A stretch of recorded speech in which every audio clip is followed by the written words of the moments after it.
All right. Well, hi everyone. Thank you for joining today. I'm Reagan Raza, and I'm going to be presenting with Emily Sarton. I don't know if you want to say anything to introduce yourself or not. Yeah, hi. I'm Emily Sarton, and I will be co-presenting today. Right.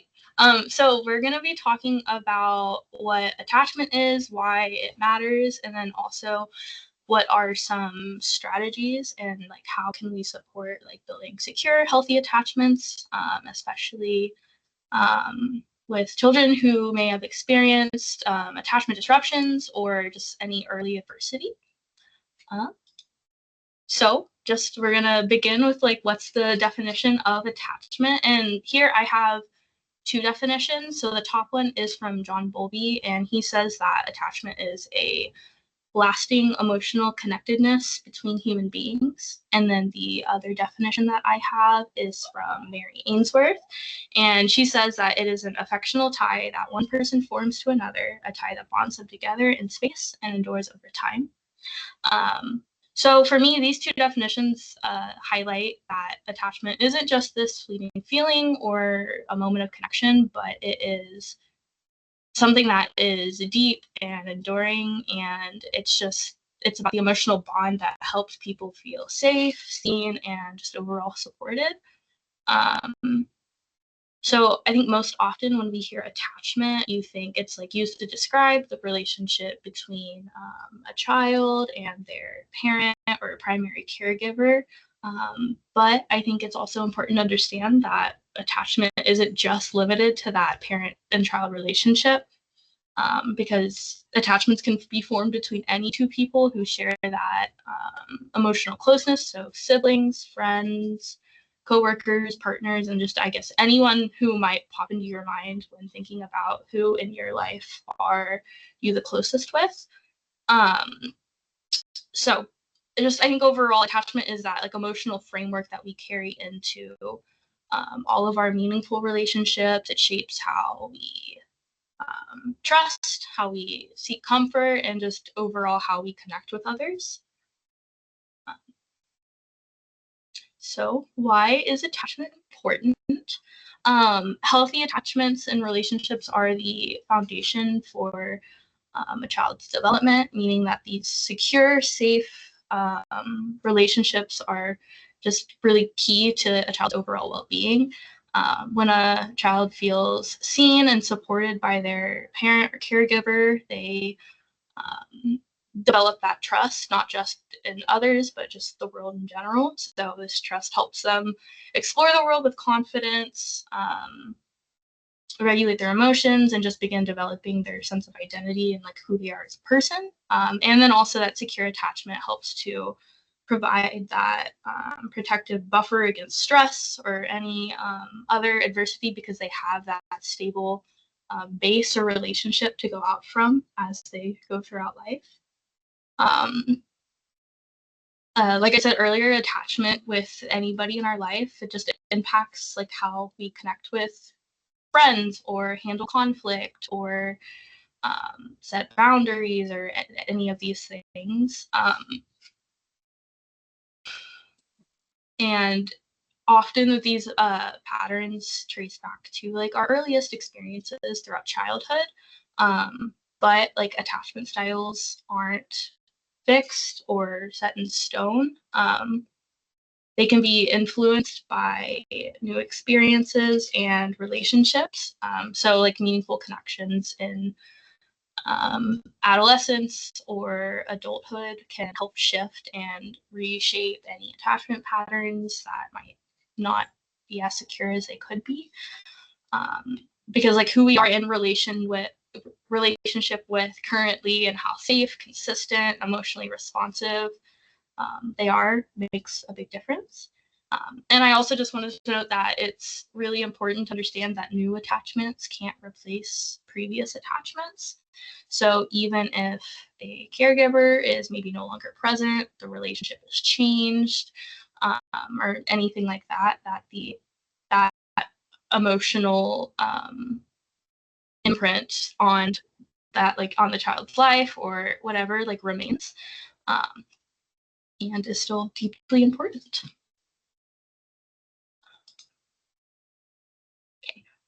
So these are Bowlby's 4 features of a secure attachment. Proximity maintenance is the child's desire to be near their caregiver or attachment figure.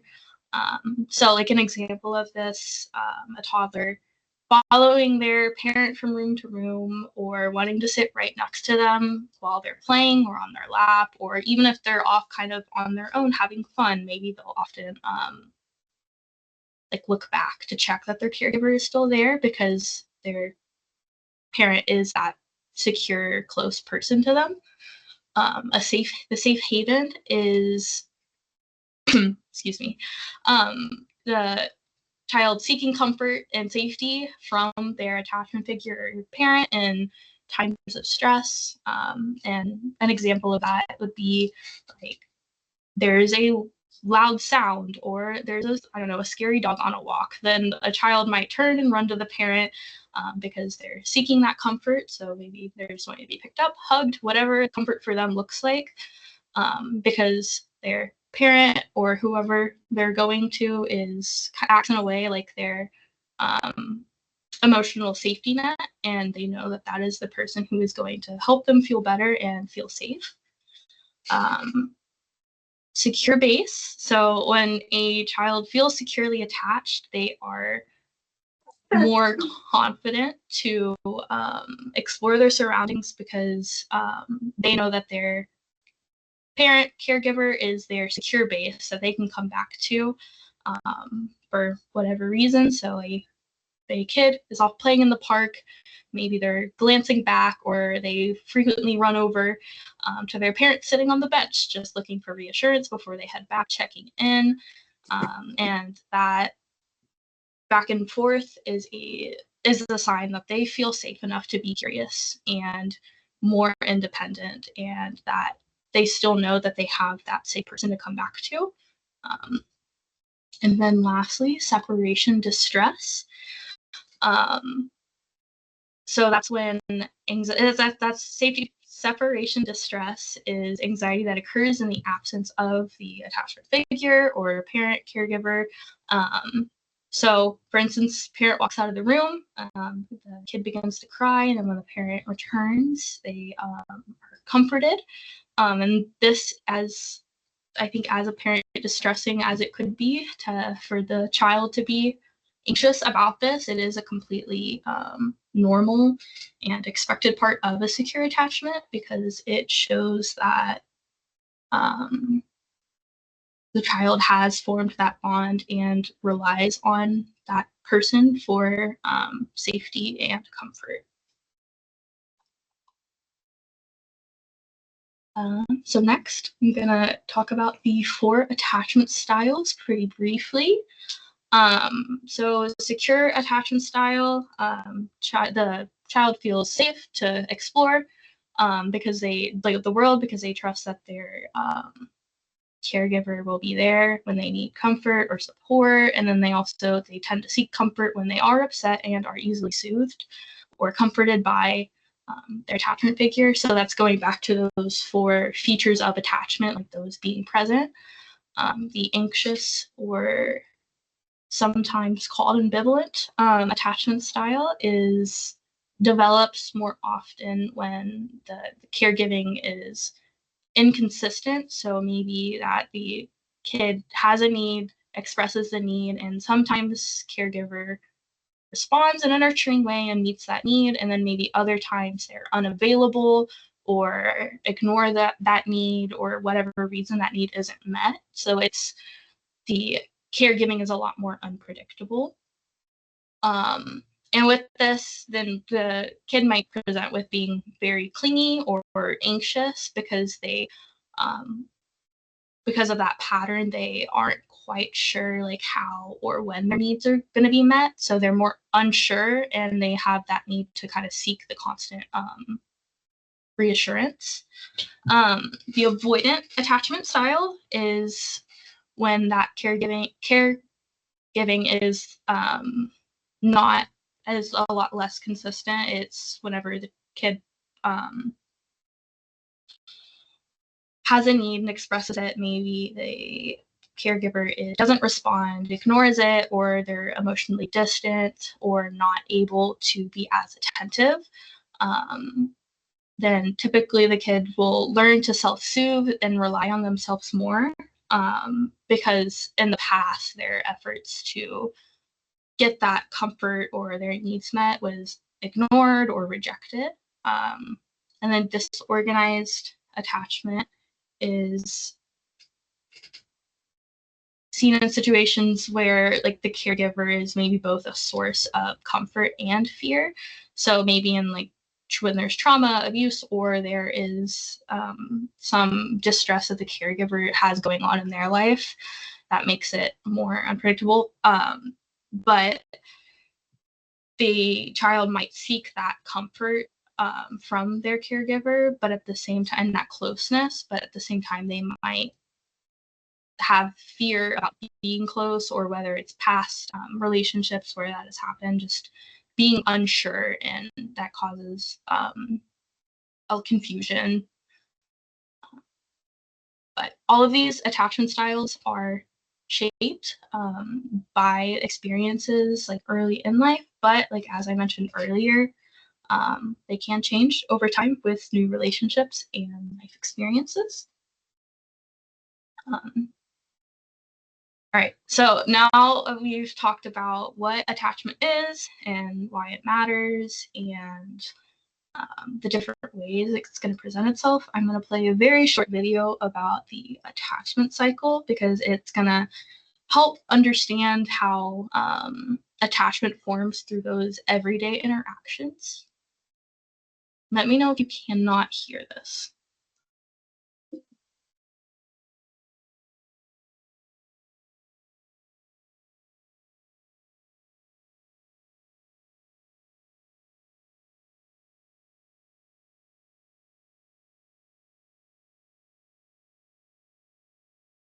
Looks like there's no sound. All right. I don't know how to fix that.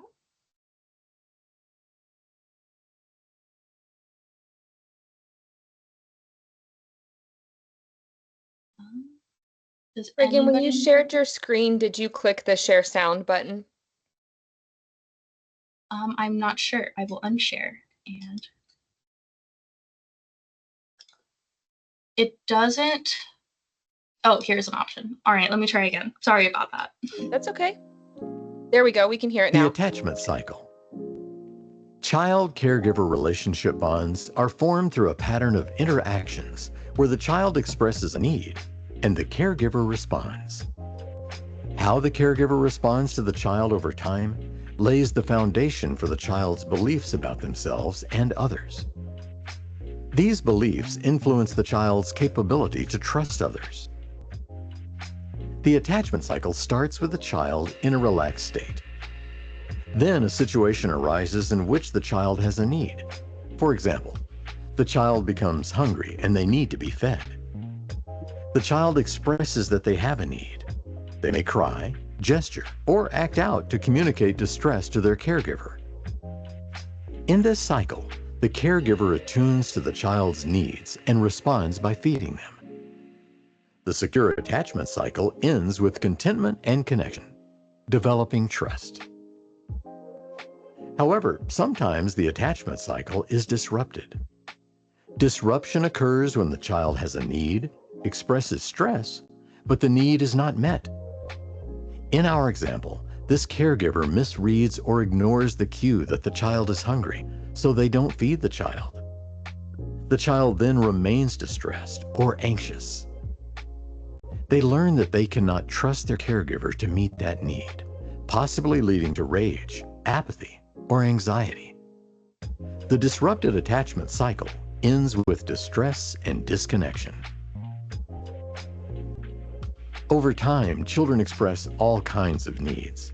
When caregivers do not attune to the child and read their cues, or when they are not able to respond to their child's needs, the attachment cycle is disrupted, and mistrust and insecure attachment can be formed. On the other hand, when caregivers reliably and consistently meet those needs, trust and secure attachment are formed. Secure attachment lays the foundation for future self-worth and healthier relationships.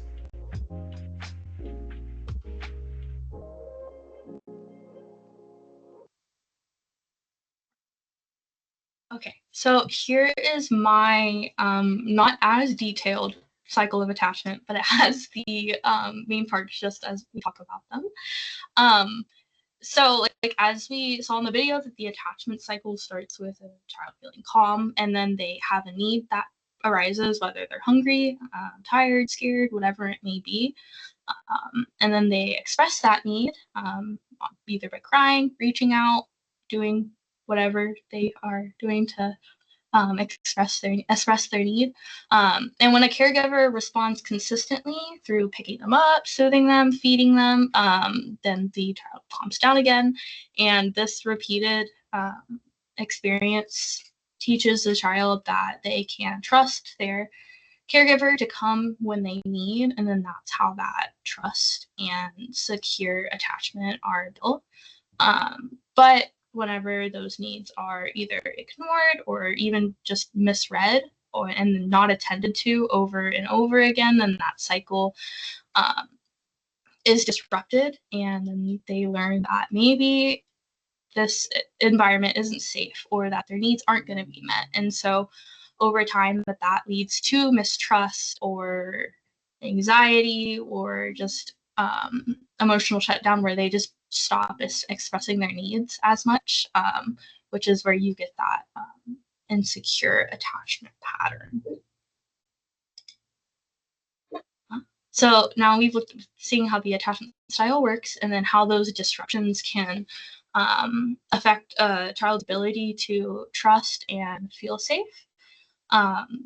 But the good news is that the brain is very capable of change.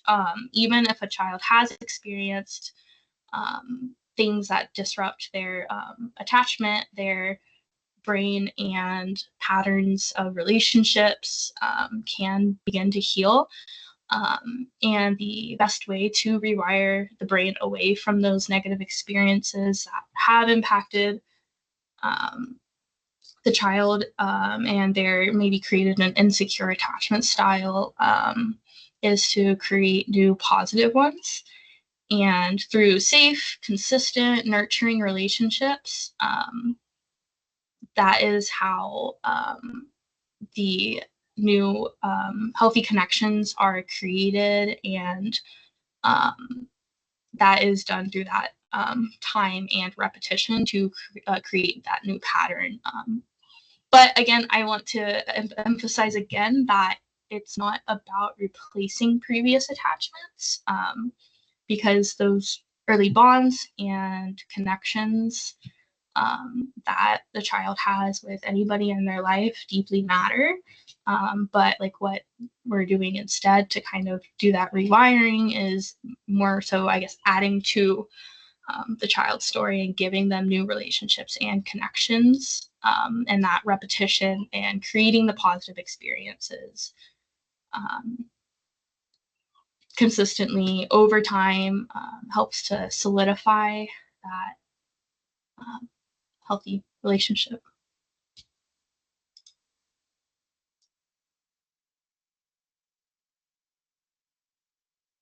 All right. So kind of just to piggyback off of what Reagan said, knowing that we can't erase previous painful memories, and those different connections that the children in our lives have made in their brains, whether that's the world is unsafe or my needs don't matter, we can shift our healing efforts to focusing on creating those new connections in the brain and creating joyful memories that our child can, recall and really solidify that they are worthy and that the world can be safe. So I would like to invite everybody just to take a moment to reflect on a positive memory that you have from back when you were young. Feel free to close your eyes if you feel comfortable. Sometimes it can help. And just really take that memory in. While you're sitting in that memory, I invite you to take in the sights of your environment. Who are you seeing? What are you seeing? And what do you hear? What are the different noises in that environment? Are there any smells that are coming up for you, or tastes? Maybe, something that you're feeling. And then how do you feel in your body when you think about that memory? Does anyone feel comfortable or want to share kind of what's come up for them when they are reflecting on that memory?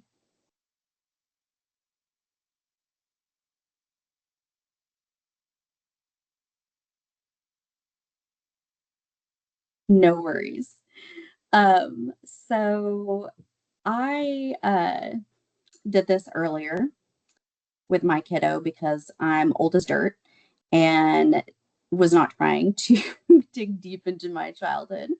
Uh, and so I asked him, if there was like a positive memory that he could think of, and kind of what came up for him. And, uh, he had talked about um, trying like black coffee for the first time when we were on vacation. And so, being with me and his dad and everybody being excited, and, just having all those excitement nerves and energy, and trying to try something new for the first time. And it ended up being actually really bitter, which was, quickly rectified with a bunch of sugar and cream. And so, he definitely reflected back on that excitement that he felt in his body, and the taste of the coffee and how surprising it was. Um, and so I have some little different things on here just about different sensations that you might feel, when you're engaging in different things. And so I bring up the senses uh, because neuroscience has recently found that integrating the senses um, when engaging in attachment activities helps reinforce those connections in the brain. You want to go to the next slide. So, keeping that in mind, I would like you guys to think of some different connection building activities that you could do with the children in your lives, that would help form those new positive memories. So you can definitely type it in the chat if you don't want to come off mute. All ideas are valid.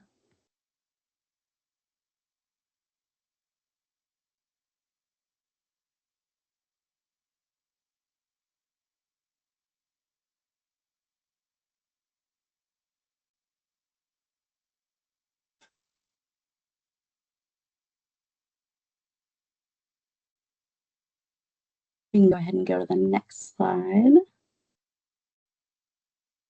It says somebody's typing, so I don't know if we want to give it a minute. Oh, okay.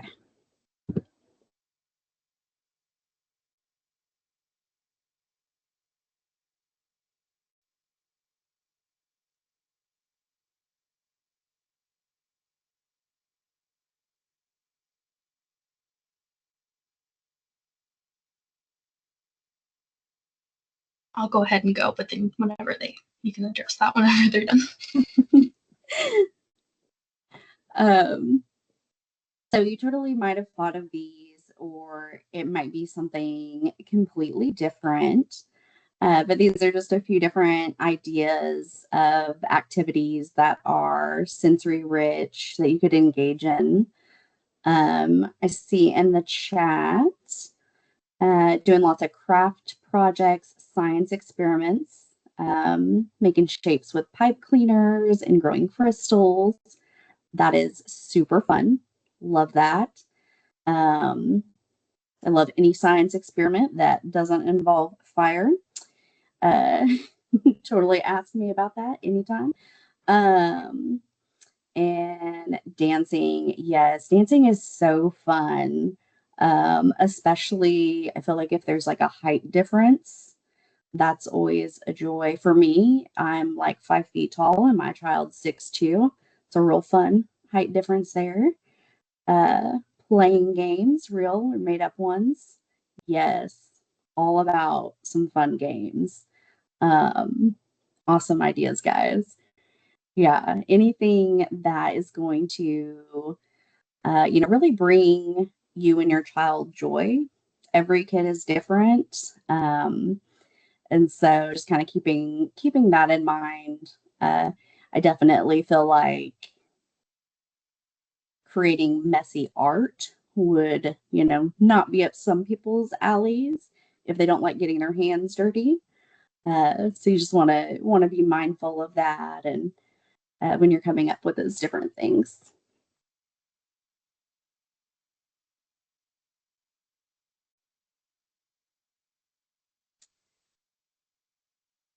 So this is one of my favorite quotes. If anybody has read or listened to What Happened to You with Bruce Perry and Oprah, that's where this comes from. And it just says, it is in the small moments when we feel the other person fully present, fully engaged, connected, and accepting that we make the most powerful, enduring bonds.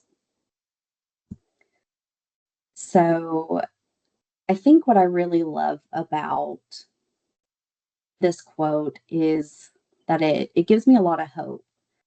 Um, that hope that I don't have to be at 100% all of the time. I don't have to spend hours and hours and hours engaging every day.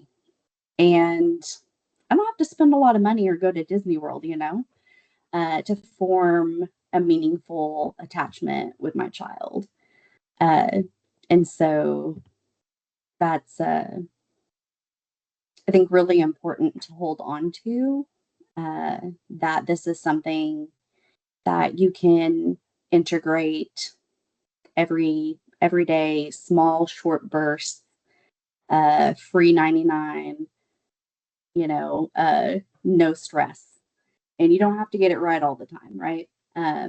Just trying makes that huge difference. You can go to the hip.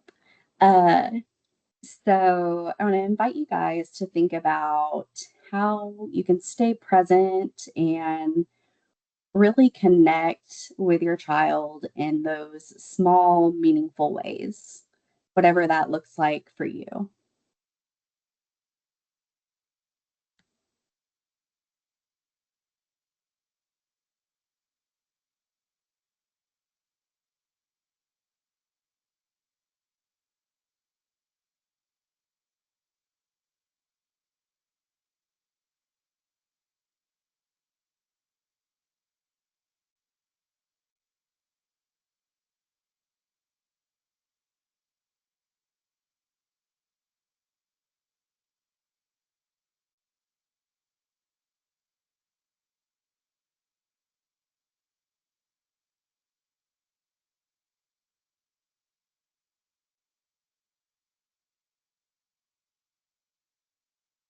Right. So it looks like we have giving full attention and listening.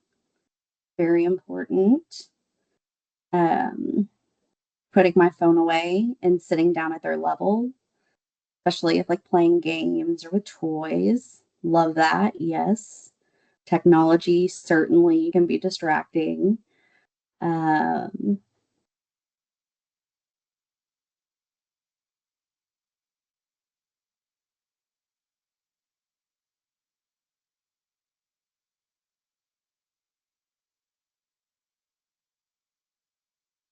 Looks like we have some more coming in the chat. We can go ahead and go to the next slide. Oh, I love that. Letting your child take the lead and giving you some instructions. Yes. It's so important to have those opportunities and give choices when we can. Um, so this is just some of the ways that we can really be intentional with our children in those small, meaningful ways. So definitely, we've already touched on, setting those distractions aside, like phones, technology, engaging in active listening. So, really hearing what they have to say. Eye contact, body language, definitely getting down on their level, holding their hand, making that eye contact is huge. Being intentional with, how are we feeling and how is that showing up, and just being mindful of where we are and where they are in that space. Slowing down, super hard for some of us, definitely. But just taking that time to really soak in and enjoy the moment. And also considering those needs that may be spoken or unspoken. So especially if you're on the go all the time or your child's on the go all the time, it's surprising how quickly people can forget about, just drinking water, eating something that's, rich in protein, all that good stuff, and making sure that we're functioning a little bit at a better level, right?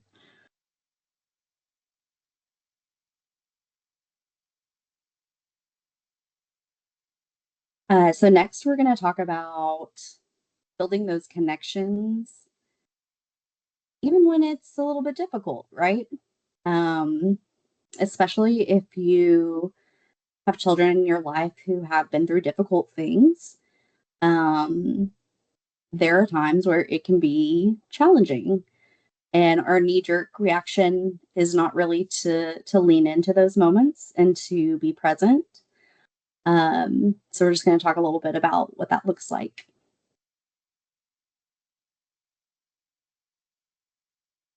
So specifically with older children, teens, if there's been a lot of discord or you're still really forming that relationship, communication can be a little bit difficult.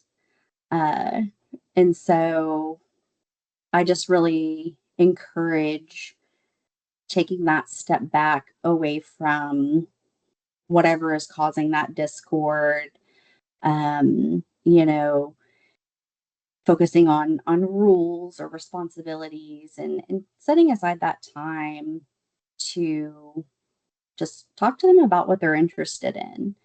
So asking like 3 to 5 questions that show that you're really interested in what's important to them, whether, it's video games, TV shows, a band they like, a hobby, makeup, uh, and just showing that active listening can be really great at opening that communication back up so that you can have those more challenging conversations.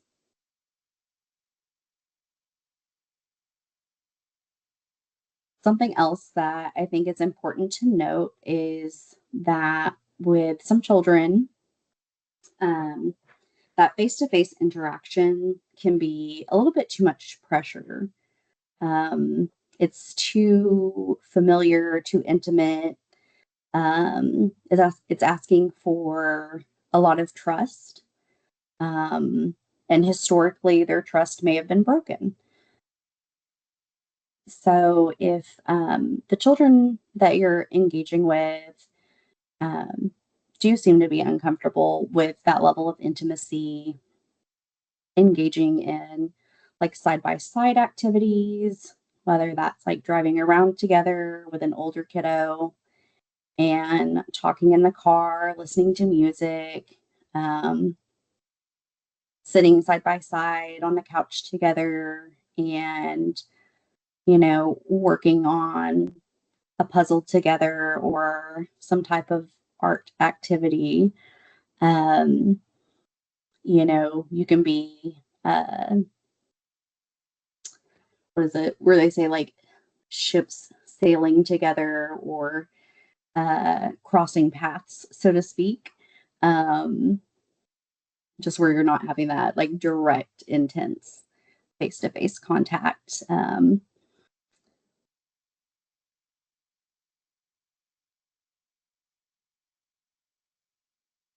So when we're engaging with a child and maybe their actions or their words are really pushing us away, oftentimes that can really indicate that they actually need us the most.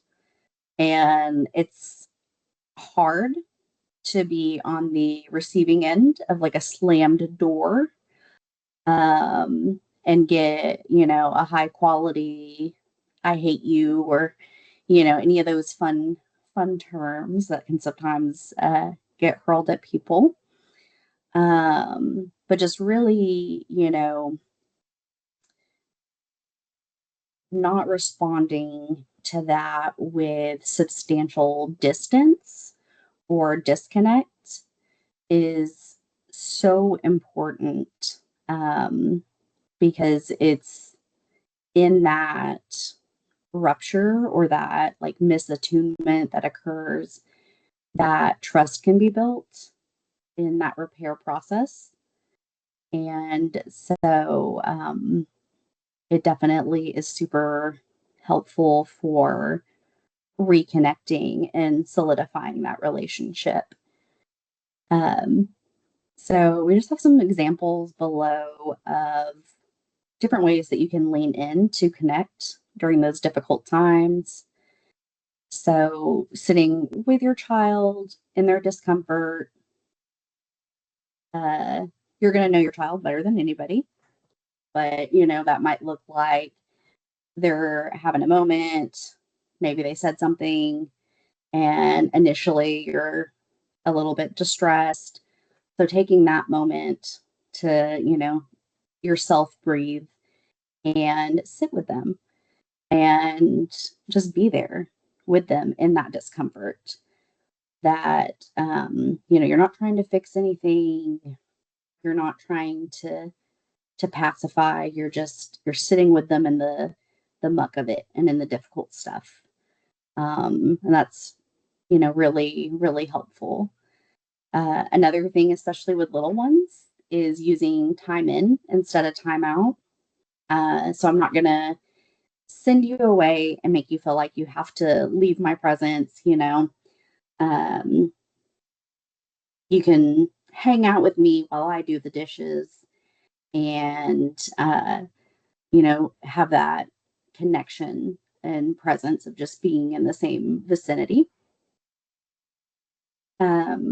Kind of hinted at it earlier with co-regulating together. So, hey, I really need a breather. Seems like you might benefit from some breathing. Why don't we do some box breathing together? Or how about we go on a walk through the neighborhood and just walk about it, and then come back. And then also teaming up with the child against the problem. So whether that's, dishonesty or defiance, any of those tricky behaviors, um, connecting with the child and being like, yeah, well, let's work together. Let's figure out what we can do as a team to prevent this from happening again. And we're setting that issue away and outside of us because it's not who we are. It's just something that we're doing.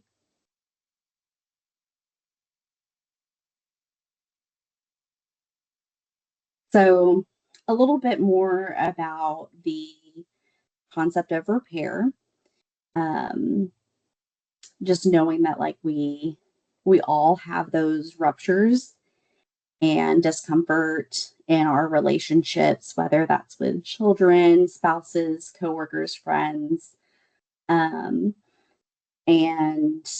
just the importance of not letting that be that. People can distance and lose their connectedness if they don't engage in that repair process. And so I think it also shows the children in our lives it's right, and that's okay.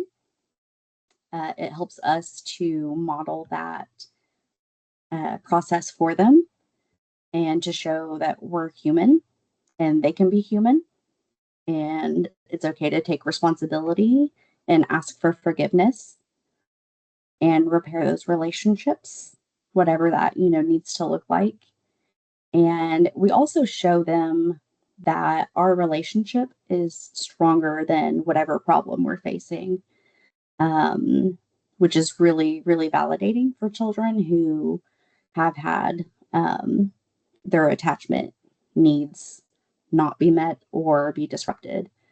It shows that they can trust and rely on the adults in their life. And that we're dedicated to helping them do better, and we're dedicated to doing better ourselves.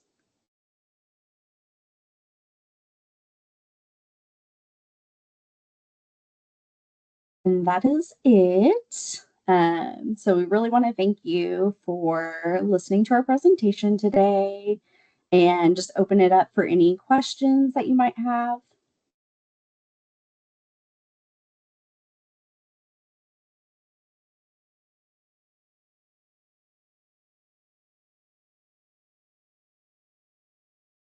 I don't think we have any questions. I think you both did a fantastic job. So thank you so much.